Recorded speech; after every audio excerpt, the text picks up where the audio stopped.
welcome to the Mindstone Games channel. Today I want to talk to you about wargaming on a budget, and I'm going to start this series with a game I specifically wrote for people who want a great experience but without spending massive amounts of money. This is Kingdom versus Horde, and this is basically a full army here. This is like a medium to large army of Kingdoms of the West. All this cost me about, back when I got it, 40 quid. And then this Orcish Horde around about the same.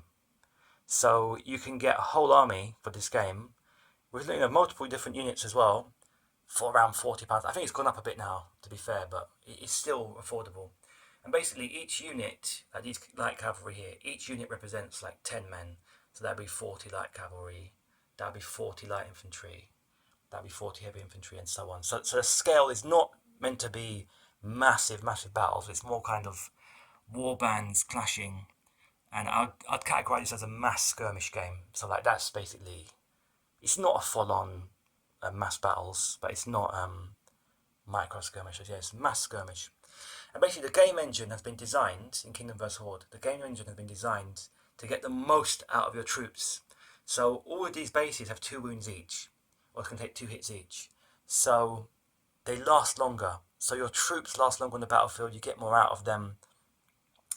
And you don't just get wiped out with one unlucky set of rolls. The game is a bit more forgiving than that. It's a bit more kind of grinding. So your troops last longer. So you get more out of what you have. Basically, your games last as long as they should do. And yeah, it's affordable. It looks amazing. You can be really creative, like with the heroes here. You can do like dioramas. Got a few mini conversions as well. I converted some mages up. 10mm, it looks great when it's on round bases. And yeah, I strongly recommend jumping into this revolution. These are Magister Militum flying dudes. They just look so obscure and wonderful. Most of this is Callistra, basically. Callistra are great for 10mm because they're slightly bigger, and you can also get them in individuals. And yeah, the metals are sturdier than resin, so I recommend is a Magister Militum again. I recommend Callistra. My next army is going to be an undead army with a whole load of wraiths, which I would never do in 28mm. But like in Kingdom vs Horde, one £7 Callistra pack gives me a whole load of wraiths. So you can do crazy stuff. And that this Horde army is basically got Wolf Rider, 6 units of heavy wolves, and then 6 units of light old wolves. I would have never done that, in a different scale. You can do crazy stuff with this because it's affordable and easy to manage. So the army lists are 1 page each. So they're not super detailed. They're not meant to be. But it's not a full-on sandbox game. So there is a difference here between light infantry and heavy infantry. These guys are a bit cheaper. These guys have better armor. There are differences, but it's not super detailed. So it's not like 4 different types of infantry, 4 advanced cavalry. It's more simple than that. But it's a nice halfway house, basically, between a sandbox and a bit of detail.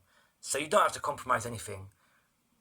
Gaming on a budget should not mean having to compromise. There's some Reaper plastic tiny little spiders who become giant spiders in 10mm. You shouldn't have to compromise anything, basically. And you don't have to in Kingdom vs Horde. You can have variety. You can choose from different army lists. And your units have staying power, so they last in the game a bit longer. You can basically have it all. But you need to take the dive into 10mm round bases first. But yeah, that's Kingdom vs Horde. And this is the start of my wargaming on a budget. Look at that, it looks magnificent, and it did not cost that much at all. Absolutely love it.